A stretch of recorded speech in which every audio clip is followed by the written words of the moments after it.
If you've ever purchased or built a large arbor in a bad storm, it can easily get knocked over. And in most cases, you either have to bury the legs or you have to add some major strapping to some concrete to hold it down. But today, I want to try something a little bit different. And that's what I have here. This is a fence post repair kit. And if it works well holding a fence up, I think it should do great on this arbor. So let's give it a try. But just remember, if you did build the arbor, you have to add a layer of protection before sticking it out in the weather. So, let's do something.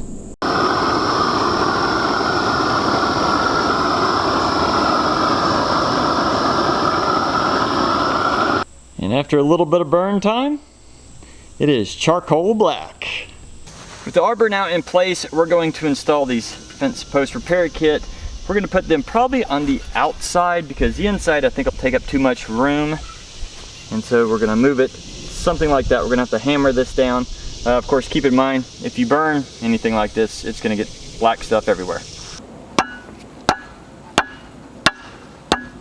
Now that we have all four sides hammered into the ground, we need to put some lag screws through the metal into the wood. The screws and the bits to install them, along with a drill bit if needed, come in the kit. And the arbor is now in place. And unless you're looking for them, you really don't notice the stakes going into the ground. You just see a pretty arbor. Now since this arbor is black, I definitely recommend getting black stakes. Otherwise, there would be a major contrast and be a little bit too noticeable. But at this point, I like it. And just in case you're noticing, the plants on the sides are muscadine vines, and at some point they will hopefully fully cover this arbor.